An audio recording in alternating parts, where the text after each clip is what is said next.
Hi, my name is Tom Klepper, and welcome back to the Basic Electrical Circuits class being taught at the Route 9 Library and Innovation Center. We've already went over part one, which was current, resistance, and voltage. And this is going to be part two, which is Ohm's Law and power. So I have to say this particular class is much better taught in person, so we can do interactive questions because the material can be a little tricky. But for right now, I'm just going to go over the slides and just record them on YouTube so that you can review back to it. Okay, so this particular part, Ohm's Law and Power, is going to start off with looking at the schematic diagram where we talk about circuits. Next, move on to Ohm's Law and the simple circuit. We're going to discuss series and parallel resistors, power, and finish up with the multimeter and some experiments we're going to do. So the schematic diagram represents the wiring diagram for the circuit. It's just there to describe the connection points between one part and another part. Wires are always shown just for the connection purposes only, and they are assumed to have no resistance or physical length to them. They're always drawn by convention, either vertically or horizontal, just so that you never have to worry about putting a lot of wires together. It makes the schematic more readable. And then finally, if you see a wire cross, then it's assumed that they jump over each other unless there's a small circular dot right where they cross. Then you assume that the wires connect. And then finally, standard symbols are used again just by convention so that the schematics are more readable. So if we go back to our simple DC circuit, here we have our voltage source, which is a battery, a switch, and a load, which is a lamp. You can see the wires are drawn vertically here and horizontally there, and use standard conventions for symbols. Like this is the standard symbol for the battery, for a switch, and for a lamp. Again, we're going to neglect all the wire resistance. We're going to assume that it's just there just to show you how to connect the battery to the lamp, but there's no physical distance to it, and there's certainly no any resistance in the wire. We discussed last time that electron flow goes from the negative terminal through our circuit to the positive terminal, whereas conventional current flow, due to Ben Franklin back in the old days, started from the positive terminal going all the way through your circuit to the negative terminal. So again, this point forward, we're always going to assume that when we talk about current, we're talking about conventional current flow between the positive to the negative terminals. And again, if we close our switch, we've completed the circuit, and current can flow now through our wires and through our load, lighting the lamp. So I'll introduce another component. It's called a resistor. It has this kind of squiggly symbol. Physically, they look like this. It's like an epoxy encapsulated device that has these little color rings. Now, we talked about resistors last time. In this little class, we're going to actually use them. And we're going to discuss why would you intentionally put a device that has resistance into your circuit. Well, you want to limit the current flow, and that's essentially what Ohm's law will tell us how you go about calculating the values. Okay, so let's take a look at voltage sources and schematic. This is kind of a very subtle but important point that we're going to discuss.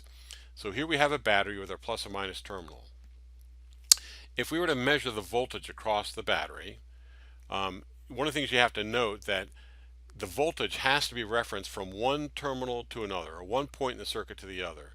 If you go back to the example where I talked about Lake Mead, and I said if you sit on the sidelines of on the shore of Lake Mead and you look out and you say yes, that's the height of Lake Mead, and you could go on the other side of Lake Mead and look at it, it's the same height, but you can't really know if it has the potential to do any work unless you go to the bottom of the Hoover Dam and look up and go, oh yeah, I can see there's a lot of potential for that water to do work. The same thing here.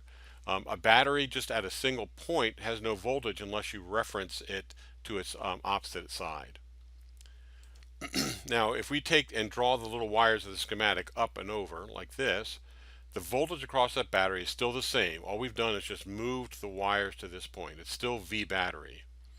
If we extend the wires even further all the way over here, and I say, what's the voltage across these 2 points? Again, still V battery. All we've done is just extend these lines over. And we can even move them all the way to here.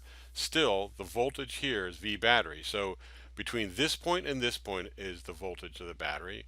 From this point to this point, and this point to this point. Again, don't get caught up in the fact that we've added these wires here. And even if there's current flowing, there's still the voltage across this point is the battery, because we assume that there are no resistance in that wire. And then finally, if we do put a resistor in this, completing our circuit, so we have our simple circuit, the voltage across that resistor is the same voltage across this battery. All we've done is extended it across the thing for visual purposes. Because in reality, if you look at this circuit, this is really just saying this. It's just saying I have a voltage on my battery that's directly connected to the resistor. So here you can see that the point from here to here is the battery voltage. And all we've done here is just drawn it this way to make it a little more clean in terms of its representation of the schematic. But it's really important to understand that if I say, what's the voltage across this resistor, you just trace it back to the next known voltage, which here is the battery. It's a very important but very subtle point, and we'll come back to it. So let's go ahead and introduce Ohm's law. Basically what it does is relates the current to the voltage via resistance in words. So let's draw a simple circuit to see what it looks like. Here we have our battery with a certain voltage V. We have our wires that's going to draw our schematic, and again we're neglecting the wire resistance, and we have our load resistance R. If we say that this is a closed circuit such that we have current flowing all the way through the circuit, and again we know that the current flowing through this part of the circuit is the same flowing through the resistor, which is the same flowing through this part of the circuit back to the battery. It's the same current all the way around. So given that, what we know is the voltage across this resistor. So if I say this voltage here, which we know is the V of the battery, this voltage V is equal to the current flowing through the resistor times the resistance. So this right here is Ohm's law, V equals IR. You can also represent it this way by just moving the terms around. And what this is saying is the current that flows through the resistance is just the voltage across the resistance divided by the resistance itself. So in this case, if I said, yeah, I know that there's, let's say 5 volts across this resistor, and it's a 100 ohm resistor, I can calculate the current I. And again, you can represent it slightly different, and this is R. So this is saying the voltage across this resistor divided by the current flowing through the resistor is going to equal the resistance itself. And this is one way that people use to measure resistors. So the multimeter that we're going to discuss later basically injects a certain amount of current, a known amount of current through the resistance, measures the voltage drop across this resistor, and essentially calculates what that resistor is and displays it on the screen. So this is essentially Ohm's law, and now we're going to see what you do with it, how you use this and put it to practice. So going to a simple example of our simple circuit, we have a voltage source, a resistor, and again we know from before that the voltage across the battery is the same across that resistor and vice versa, because again we have neglected the wire resistance, and we know that there's a current flowing through our circuit. We'll call that I. So if we're given a voltage of, let's say, 3 volts, and I say, I really want only 10 milliamps to flow through our circuit, I want to limit the current flowing through our circuit, how do I calculate a resistor such that I only have 10 milliamps flowing through our circuit? Well, we go to Ohm's law. We say R is equal to V, which is the voltage drop across the resistor of 3 volts, divided by I, which is the current that we want to flow through our circuit, which is 10 milliamps, or 0.01 amps, and that would equal 300 ohms. So by putting a 300 ohm resistor in there, I can assure myself that only 10 milliamps of current is going to be flowing through this circuit. So that's a practical example of how you would use Ohm's law to relate the voltage drop across the resistor and the current flowing through the resistor to the resistance itself. So here's a more practical example using a jump starting of a car. So the question here is, can the wires matter when you go to jump start a car? So if we have a 12 volt battery in your car, and I'm going to represent the wire resistance as R, and we have here a starter motor. Now it's an example where I use 100 amps. It's not uncommon for this to be a typical starting current, because you figure it's only 12 volts and there's a lot of current that's needed to start your engine. So again, it's conceivable that it could be upwards of 100 amps, and that's what we're going to use. So we have two cases. Case one, where we have, let's say, a 14 gauge extension cord that you grabbed out of your garage because that's all you had and it was 25 feet long. Or you were prepared and you have a nice 8 gauge jumper cable that's only 12 feet long. The question is, if I use these two cables, again, this being I'm going from the 12-volt battery that I'm going to jump the car with to my starter motor, and I'm going to use for this wire and this wire either a 14 gauge extension cord or an 8 gauge jumper cable. Doesn't make a difference. Well, so we know from last thing that the gauge is describing the diameter of the wire, and we can go to a table and actually look up what the resistance is. So in case one, this would be for 14 gauge about 2.5 milliohms per feet times 25 feet, which is about 63 milliohms of resistance. Doesn't seem like a lot, but if you say use Ohm's law and say the voltage drop across this is going to be 100 amps of current flowing through this resistor times the 63 milliohms, you get 6.25 volts, which means now the voltage across our starter motor is going to be 12 volts minus that 6.25 voltage drop across the resistor, meaning that you're going to get a little under 6 volts. That's probably not going to be enough to really start or kick over the motor. So let's look at case two. We look up for an 8 gauge wire. You get 0.64 milliohms per feet times 12 feet, which is 7.7 milliohms. Now we use Ohm's law. V equals IR. V equals 100 amps times 7.7 milliohms, or 0.77 volts. Now the voltage across the starter is 12 volts minus 0.77 volts, or 11.23 volts. That will probably work. So this just shows you that, yes, in this case, the wires can matter, and we've used Ohm's law to kind of illustrate why it matters. So let's move on to series resistors next. So we've always been talking about one single resistor in our simple circuit, but you can cascade resistors together. That looks like this. So let's say in our example we had, I think, a 300 ohm resistor the last time we did this. We could actually make that one resistor up with three 100 ohm resistors, because when you add resistors in series, the resistances themselves add. And this is kind of like, we're going back to the dam analogy with Hoover Dam. Let's say you had there's a river up here and a river down here, and you want to make those steps in a bunch of little steps. So these are actual locks, I think, out of a photo I got off the internet. But this is kind of like series resistors. They're small voltage drops across each one, or in this case, these little water heights of each one of these locks have to add up to the total water drop from here to the top. And that's the same thing when we talk about resistors. If we have a current flowing through here, like in our example, we wanted 10 milliamps to flow through here, so we had a 300 ohm resistor. If we had 10 milliamps flowing through here, and you had three 100 ohm resistors, then you'd have the same scenario. The same kind of voltage drop across this one resistor would occur across all three of these resistors. And the only difference is these resistors divide up the voltage drop into three. So what would be an example of that? So here we have a voltage source on a simple circuit. I'm putting three resistors in series. We have a fixed amount of current flowing through this entire circuit, so the same current is flowing through each resistor.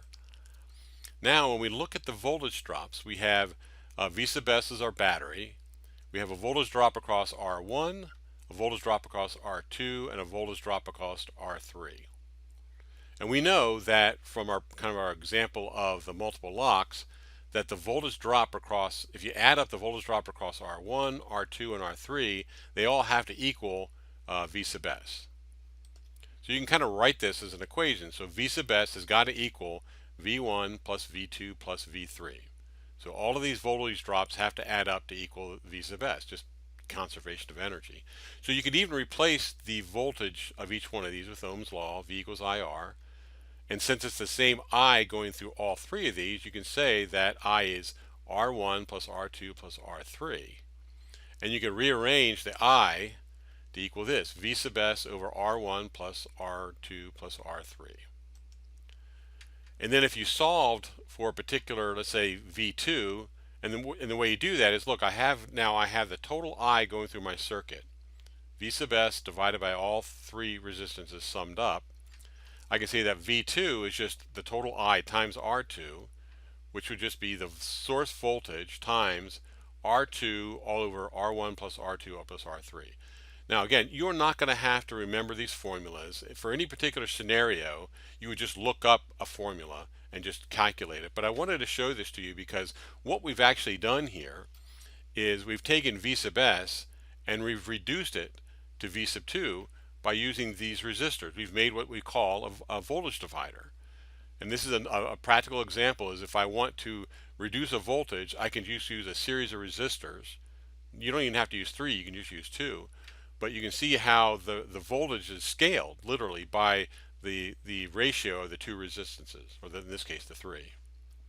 So a voltage divider is an example. And again, you won't have to memorize these formulas because you can probably look them up and just plug in the values and calculate them. So a practical use for this, and this is kind of like the money slide of what we've learned to date of a practical use of Ohm's law. So we're going to limit the current going through this load resistor. So here we have a simple circuit, but now we have two resistors, R1 and R2, and R2 is the load resistance. So we have V sub S here, V sub 1 a voltage drop across R1, and V sub 2 is a voltage drop across R2. We have the same current that flows through our closed circuit, and we can say that V sub S is equal to V sub 1 plus V sub 2, or I times R1 plus I times R2. And what that means is I can calculate a value for R1 such that if I want a fixed amount of current flowing through here, I can calculate what R1 would need to be to have that fixed amount of current. So here's the example. So in this example, V sub S is 3 volts, a 3-volt battery. We know that R2, my load resistance, is about 100 ohms. And then I'm saying, geez, I only want 10 milliamps to go through my load resistor. So I know it's 100 ohms, and I only want 10 milliamps to go through there. How can I calculate R1 to be able to do that, to limit the current flowing through R2? So let me say that again. So we have a fixed load resistance of R2, and it's 100 ohms. So we know that. We have a fixed voltage source, 3 volts, could be 5 volts, could be 9 volts, whatever. But I'm going to use this R1 to limit the current flowing through my load resistance. Now to do that, we use Ohm's law, and we calculate R1 is equal to V sub S minus V sub 2 divided by R1. And again, you don't have to memorize these, you can just look these up. And so finally, you just plug in the values. So 3 volts minus 10 milliamps times 100 ohms divided by 10 milliamps gives you 200 ohms. So by putting a 200 ohm resistor in this circuit, and this is 100 ohms, we're saying that we're going to only allow 10 milliamps to flow through R2. Now this should make sense because if you remember back to our previous simple circuit, we said if you had 300 ohms in the whole circuit, which is the 100 here plus 200, you would limit it to 10 milliamps. All we've done is broken up the resistor into two parts. So parallel resistances, we will probably never use them. We certainly won't use them in this class. You most likely won't using them using with Arduinos. But I wanted to show them for completeness. So here we have V sub S across the battery. Now we have 3 resistors in parallel. That's what they call this. They're connected together. And we have a certain current coming out of our battery. We're calling I sub S or I sub source. So source voltage V sub S, and I sub S is the source current. But all of a sudden now the current hits this node and it's like, uh-oh, what's going to happen? Well, some of the current is going to flow in this direction, some's going to flow out. Just like if you had your water pipes and the water pipe hits a V, where some of the water goes down one part of the pipe and the other water goes down to the other. So literally it's a node now. So how do you deal with that? Well, if we go back to the fact that our wires have no resistance, and we trace the voltage is V sub S from here to here, here to here, that's V sub S there, that's V sub S there, and that's V sub S here, because these are just connection points. You could squish all these together right to that point. You squish all these together that way. So then you know that the voltage across all these resistors is V sub S. And we're going to say that there's a current going through each one of them. So this one's I1 going through R1, I2 going through R2, and I3 going through R3. So in this case, we know that the current flowing into this node, going into this line, has got to equal all of the currents flowing out, just like if you had a three-way divider in a water pipe system. So I sub s equals I1 plus I2 plus I3. And then we could even substitute each one of these for the equivalent Ohm's law. I1 would be V sub s over R1, I2 is V sub s over R2, and I3 is V sub s over R3. So again, this shows you kind of graphically and with a formula how parallel resistors would act. I'm not going to go anything any more with that, just other than just to introduce the concept and show you, what would happen when you put resistors in parallel. So what about power? Well, let's just talk about this a little bit. Go back to our simple circuit, voltage source and a load resistor. Okay, so we know that we have a certain amount of current that's going to flow through here. It goes through our entire system. And we know that as current flows through this resistor, we talked about in the first section, when you put this obstacle in the hallway, how the electrons or the people kind of are limited going through, such that you get a kind of a higher density of people or electrons on this side than you do that. But you're limiting the flow of current. Now, electrons are not destroyed, right? So essentially, all you're doing is changing the density and the flow of electrons. But the way you're doing that is you're dissipating the power as heat, because the energy has to go somewhere, right? So if you have current flowing through this resistor and it's limiting the current, what you're actually doing is generating heat through that resistor. So to calculate the amount of heat is that dissipated in power, and remember we're introducing a new term, power. It's in watts. You would take the current that flows through that resistor, square it, and multiply it times the resistance itself. Or another way of doing it is saying what's the voltage drop across that resistor, square it, and divide that by the resistance. So here's our four terms that we've learned so far in Ohm's law. So the power dissipated in a resistor is in watts, the current flowing through the resistor is in amps, the voltage across that resistor is in volts, and the resistance itself is shown in ohms. And each one of these can be shown as, milliamps, milliwatts, millivolts, milliohms, using our SI prefixes. So this is not going to get used a lot. There's a couple of cases, but I wanted to introduce it for completeness, that the concept of power dissipation happens when you have current flowing through a resistance. You can calculate what that power dissipation is, and the power is dissipated via heat. And in our example, when we talked about 10 milliamps going through our resistor of 300 ohms, if you use the formula, you can calculate that that's 30 milliwatts. That's not a lot. But the nice part about this is if you even do this calculation, and I would recommend doing it on all resistors, you say, oh, this resistor is going to dissipate 30 milliwatts of heat. So when you pick resistors, and I didn't really talk about it, but I'll just introduce it, you can actually get resistors in different wattage ratings, from 16th, 8th, quarter watt ratings, 1 watt, 5 watts, etc. What you want to do is just make sure you pick a resistor that is maybe 2 to 4 times greater than the power it's going to dissipate. So in our kits, I think I selected quarter watt resistors, or the little guys, and so they're rated for a quarter watt or 250 milliwatts, and this resistor is only going to dissipate 30 milliwatts. So we have plenty of headroom or margin. We should be fine. But you want to do this calculation just to make sure that you're not going to have any problems. Most of the time, we're not going to have to worry about that, but I think it's good to be complete. All right, the multimeter. So these are the multimeters that were in the room when I first started going to the Route 9. They're actually not bad. You can get this guy for about 10 bucks on Amazon, at least at the time of recording this. And it's a nice little meter, to be honest with you. I think they should almost call it an Ohm's law meter, because what you can do is you can measure resistance here if you select the dial to these points. Again, when the resistor is not in the circuit, just make that little caveat there.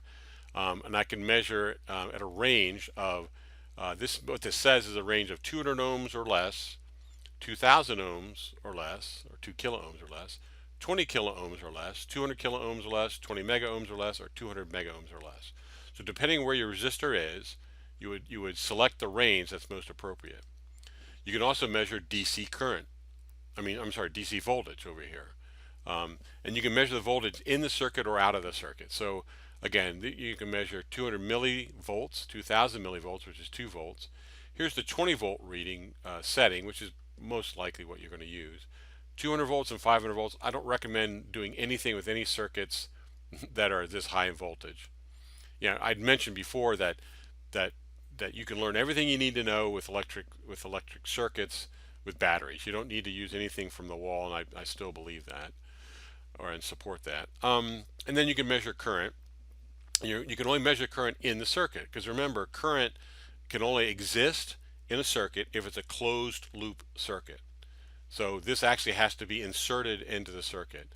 One little thing about measuring current is if you're measuring this range, which is 2 milliamps, 20 milliamps, or 200 milliamps, then if you select these, then you can leave these wires where they are, the test leads. If you need to measure something 10 amps or less, you need to move the red test lead to that part. Otherwise, you can leave the test leads right where they are. So when measuring DC voltage, this is how you do it. So you select the appropriate setting. So let's say, in our case, if it's 3 volts or 5 volts or 9 volts, you're going to select the 20 volt setting. You're going to connect the red lead to the positive part of the voltage source and the black lead to the negative. And when you do that, and it's at the right setting, again, you have to make sure it's at the right setting, the voltage will come up here. And it is important that what this is saying is 20 volts or less.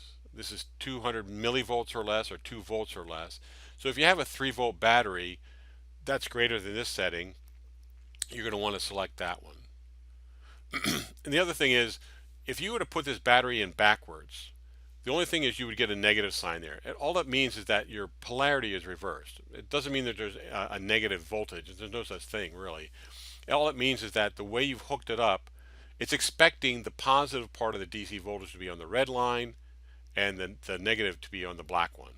And if you do that, you'll get a positive number. In other words, if you switch it around, you'll get a negative, just indicating that the polarity is reversed. When you're measuring resistance, the same kind of thing. You select the right scale or setting over here. You select your resistor. It doesn't matter actually how the resistor goes in. You can switch the polarity, so it doesn't matter which direction it is. But you do want to measure it outside the circuit so that whatever it's connected to is not influenced. You're isolating it from the circuit. So if this is a 1K resistor, you're going to go over here. You're going to select the 2000 ohm or 2K setting, and you'll measure resistance. If this is a 10K, you'll probably select this guy, the 20K ohm resistor setting. And then finally, to measure current, this is a little trickier. So here you are going to put the circuit is flowing like this. So go back to our our current convention, where current flows out of the positive terminal. So what this is saying, it's going out of the positive terminal, and then you're going to break your circuit right here, and it's going to flow into the positive terminal or test lead of the multimeter, into the multimeter, back out of the negative, right, out of the negative, and then back into your circuit to complete the circuit. So this multimeter in current mode is set up to actually break the circuit and current to flow through this. Now obviously, if you look at this, the resistance of the multimeter must be pretty small to make it negligible, and it is. So this looks like a little resistor when you put it in the circuit, but a very, very small resistance, so that it's not really influencing the entire circuit. So it's also very critical that you disconnect the power supply while you're not only connecting it, but you're selecting which of these three you need. So most of the times you're probably going to use the 200 milliamp range. If you had to, let's say you're measuring an amp of current, then yes, you would have to select the 10 amp range and move this red test lead over to that part if you're measuring 10 amps or less. If you're at 200 milliamps or less, you can leave the leads as they are. And again, I can't stress how important it is that when you hook this up and you connect it, that the battery be disconnected, and you verify that you've hooked it up like this and you've selected the correct setting before you connect your circuit. Otherwise, you could easily burn out the fuse of the multimeter or the multimeter itself. So experiment one, and again, as far as me video recording this is not going to mean much, but I'll just kind of go through what the intention is. And there should be parts left at the library that if you wanted to go back and do this experiment, you could. So I think I included about 6 resistors in the bag. And all you're going to do is take the resistors out using this table. Tell me what the resistance is. Like if it's a, brown, black, brown, it would be a 1, a 0 times 10 or a 100 ohm resistor. And then use the multimeter to measure it in the resistance and see if you get it right. Now again, when you look at these resistors, you'll see there's a gold band on this side, and this represents the tolerance, and it's either going to be gold or silver. So that means if it's gold on this side, you start on the other side and then start your analysis of what the colors are on this side. So in this case, this is yellow, which is a 4, a purple, which is a 7, so 47 times brown 10. So 47 times 10 is 470. So that's what that experiment is, just to get you a feel for using the meter in resistance mode and determining resistor values. The next experiment is saying that we're going to use the multimeter to measure the battery voltage first, the resistor value, and then we're going to insert the meter into the circuit to measure the current for a given target of current. So we're going to set up our simple circuit. We have a 3-volt battery, we have two AA batteries. We're going to have a certain amount of current flowing through this simple circuit. We know that the voltage across the battery is the same as across the resistor. And so finally, for a 3-volt source across the resistor, and I'm saying I want to allow only 10 milliamps to flow through, to calculate R, it should be 300 ohms. So what we're going to do is, here's a table of some target current values. So our voltage is the same, it's 3 volts, okay? And the first thing you're going to do is actually put it in voltage mode and measure the actual voltage across there. It's not going to be 3, it's probably going to be something like 3.1 or 3.2 volts. So go ahead and measure the voltage across your batteries and then write that down. And then pick a target current. So 10 milliamps down to 1 milliamp. So pick something. So let's say you want to target 6 milliamps to go through your resistor. So you go, okay, so if you calculate what resistance is needed based off of this, you would say 3 volts divided by 0.006 amps would give you 500 ohms. So unfortunately though, I've only given you these 6 values for resistors, so you got to pick the closest one. And that's typically the reality when you do this, is you got to pick a resistor that's close, which is 470 ohms. Which means that you're not going to get 6, you're going to get more like 6.4 milliamps or 0.0064. So what you're going to do is, we said that we measured the voltage V. What I want you to do is go ahead and measure the resistor to make sure it's 470 ohms. But then what I want you to do is connect up your simple circuit like you did with the ohm meter. So let me just go back to that slide real quick, just so you know. So you're going to set it up like this. You're going to set up your 3 volts here, and again, you're not going to connect the voltage yet. Set up your circuit where you have whatever resistor. I think in this case we're using 470 ohms. You're going to connect the negative part of the battery to the 470 ohm resistor, the positive part of the battery to the plus lead of the multimeter.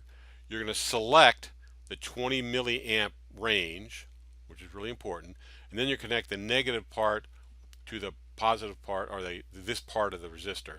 And you can use a set of alligator test leads if you need to. So again, you're putting the positive part to the red part of the test lead, the negative part of the battery to the resistor, and then the other part of the resistor goes to the negative part of the test lead here, and you're going to select 20 milliamps. And so when you do that, let's go back to our thing, what I want you to do is measure the current, the actual current you're going to get. And so what you'll find is you'll get something close to this, but it may be a little bit different. So you may get a little bit different current. The prediction is when you're down here at low currents, you should get something pretty close to this based off the values of the resistors and stuff. As you get more and more current, the actual current flowing through there will be a little bit different. It'll actually be a little bit lower. And you could say, well, it's just due to the tolerance of the resistor, so it's close enough. But in actuality, it's not. And that's what the experiment 3 is going to go on to explain. So what you're doing here is you're using the multimeter to measure voltage, resistance, and then finally current. And then you're going to check your values of what you calculated for what the current should be compared to what this table says. So you're kind of exploring all parts of the Ohm's law. So this experiment 3 is kind of a little more advanced. So now what I'm asking you to do is use a 300 ohm resistor out of your kit, and I want you to calculate the internal resistance of the battery. And you may go, what? So the internal resistance, what that's saying is this battery is not a perfect 3-volt battery. There's actually a little resistor that sits in series with that battery. And it's small, but you can kind of calculate it for your example. So when you measure your voltage source, and I want you to do that with the ohm meter, you're basically measuring this V sub S.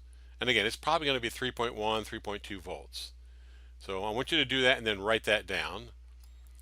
And then if you have a certain amount of current that's going to flow through this closed loop, that this current is going to be basically V2, which is the voltage across here, divided by R2.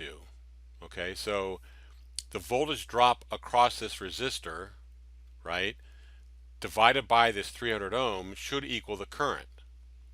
But notice V2 is not necessarily equal to Vs because I have a little bit of resistance there. So first we're going to do is measure V sub S with an open circuit. So you're literally going to take the terminals of your multimeter, put it on voltage on 20 volts, and measure this the open circuit or the voltage across the battery, and that will be V sub S.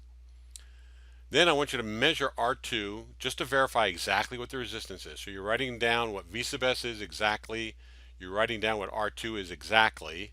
Then I want you to connect this whole circuit and measure V2 while it's in the circuit. And don't leave it connected for very long, but just connect it up, use the ohm meter, measure V2. And essentially, if you take V sub S, which is going to be something like 3.2 volts, and you measure V sub 2, which is going to be something less. It could be 3 volts, 2.9, depending on what you're doing. And then I want you to divide this by this V2 over R2, and this is the measured R2. And what you'll get is you'll calculate what this internal resistance would be. And when I've done this little experiment, I get something like 3 to 6 ohms.